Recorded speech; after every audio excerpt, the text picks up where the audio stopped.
Assalamualaikum warahmatullahi wabarakatuh. Oke, untuk hari ini kita akan belajar halaman 72 sampai 73 PPKN. Sebenarnya saya juga ini ya, jadi untuk seperti ini itu saya ketik ulang agar bisa divisualkan dari LKS. Kalau langsung saya foto seperti kemarin, hasilnya yaitu buram. Jadi saya butuh waktu dan sebenarnya juga agak mulai bosan ya tapi ya sudah, nggak apa-apa demi kalian. Oke, yang pertama coba kita belajar bersama dan menjawab bersama, sekalian kita bahas kenapa jawabannya bisa A atau B atau C atau D, agar kalian tahu. Itu pertama yaitu tentang PPKN atau pendidikan kewarganegaraan.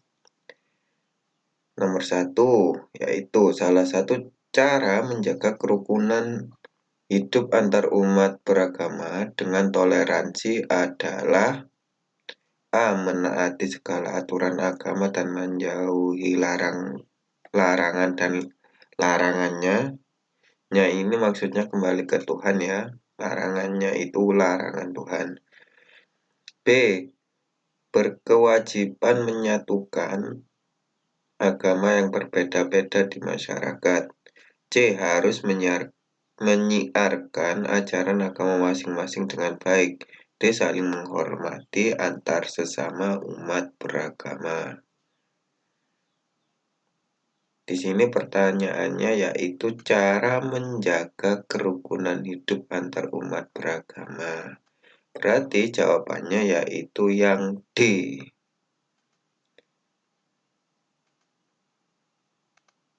Nah, nomor 1 D.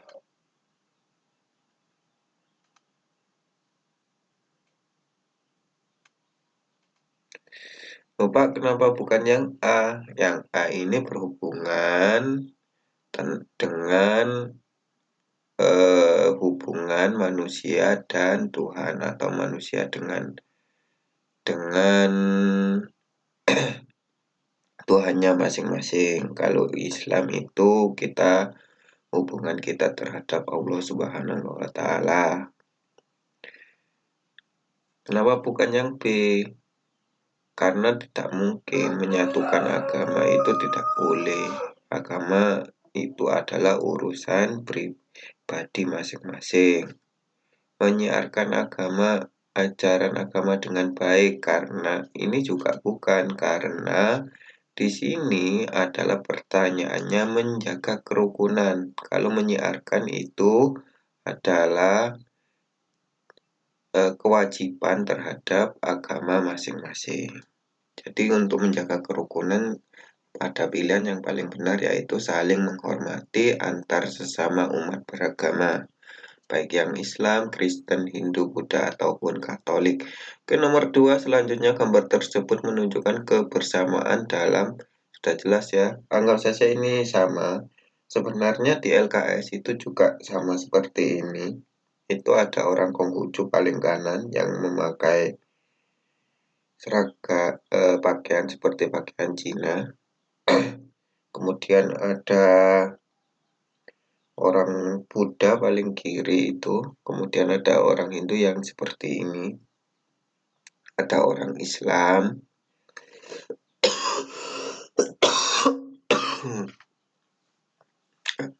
Jadi anggap saja gambar ini sama ya, karena ini saya mencari persamaan yang paling mirip dengan LKS. Oke, untuk nomor 2, gambar tersebut menunjukkan kebersamaan dalam, sudah jelas ya. Ya, jawabannya yang benar yang C, agama. Jadi karena di sini sudah jelas jawaban yang C.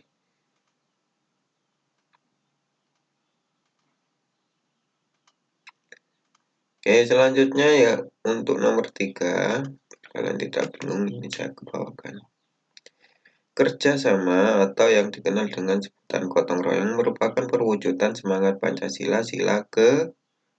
Coba kita ingat-ingat, sila pertama bunyinya ketuhanan yang Maha Esa. Sila kedua bunyinya kemanusiaan yang adil dan beradab. Sila ketiga bunyinya persatuan Indonesia. Sila keempat bunyinya kemasyarakatan yang dipimpin oleh hikmat kebijaksanaan dan permusyawaratan. Oke, sekarang untuk kerjasama. Kerjasama adalah bentuk persatuan kan? Berarti jawabannya yaitu sila ketiga, persatuan Indonesia. Bukan yang pertama ya, karena yang pertama itu berhubungan dengan Tuhan atau ketuhanan atau agama. Oke, nomor 4 berikut yang merupakan arti sikap toleransi adalah A. Menahan diri, B. Bersikap sabar, C. Memaksa pendapat, D. Menghargai sesama. Sudah saya jelaskan kemarin-kemarin, toleransi adalah sikap di mana menghargai perbedaan. Berarti jawabannya yang benar adalah yang D. Aku leren. Yang D. Oke. Selanjutnya yaitu nomor 5, pernyataan yang merupakan manfaat kerjasama. Mari kita bahas satu-satu, meringankan pekerjaan. Nah, ini juga manfaat kerjasama ya. Contohnya membersihkan kelas, ada yang nyapu, ada yang angkat meja, maka pekerjaan menjadi lebih ringan. Menciptakan kebersamaan, tentu ini juga manfaat kerjasama. Ketiga, memicu perpecahan, bukan ya, ini bukan manfaat kerjasama. 4, memperkuat persaudaraan, ini juga manfaat kerjasama karena lebih mengenal satu dengan yang lainnya. Berarti manfaatnya yaitu 1, 3, dan 4. 1, 3, dan 4 B ya.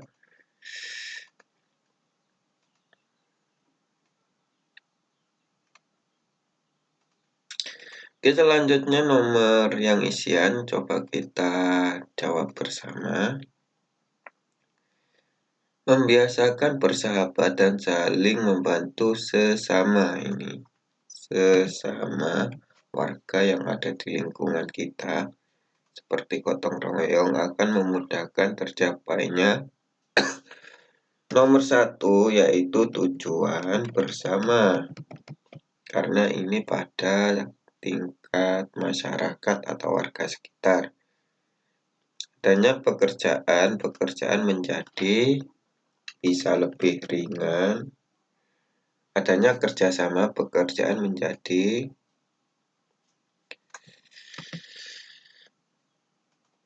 lebih ringan, bisa lebih ringan atau lebih mudah dan lain-lainnya. Silakan pilih salah satu ya, lebih ringan boleh, lebih gampang atau lebih mudah boleh. Oke, untuk nomor 3, mari kita kerjakan bersama. Kita sebagai bangsa Indonesia bersatu akan menjadi kesatuan yang bulat dan utuh. Untuk dapat bersatu, kita harus memiliki pedoman yang dapat menyeragamkan pandangan kita dan tingkah laku kita dalam kehidupan sehari-hari. Dengan demikian akan terjadinya persamaan langkah dan tingkah laku bangsa Indonesia. Pedoman tersebut adalah ini adalah bunyi dari pedoman Pancasila. Karena kita sebagai warga Indonesia itu mempunyai pedoman hidup Pancasila. Jadi jika ada soal pedoman hidup bangsa Indonesia adalah tentu Pancasila. Berarti pedoman Pancasila.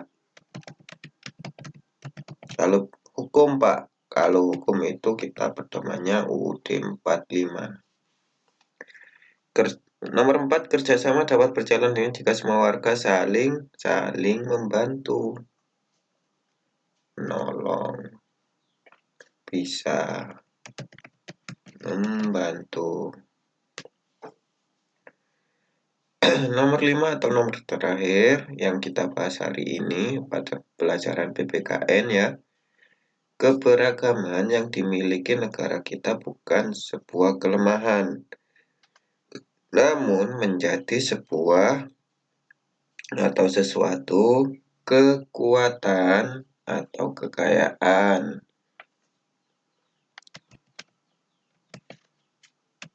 Saya kasih warna dulu. Kekuatan. Suatu kekuatan. Kenapa? Karena keberagaman ini memperkokoh kekuatan Indonesia ya. Seperti beragamnya agama, tapi tetap kalau terhadap negara kita harus menjadi satu. Seperti waktu penjajahan dulu ya. Penjajahan dulu ketika Indonesia berjuang untuk merdeka, para pejuang tidak melihat suku atau ras atau agama untuk memperjuangkan kemerdekaan Indonesia dari penjajah. Jadi itu saja ya. Jadi kesimpulannya untuk hari ini tentang PPKN yaitu Pancasila, pedoman hidup bangsa Indonesia adalah Pancasila, kemudian toleransi antar umat beragama, dan sikap-sikap yang perlu kita laksanakan di masyarakat mengenai toleransi, seperti gotong royong jika ada tangga yang membutuhkan. Sekian dari saya. Wassalamualaikum warahmatullahi wabarakatuh.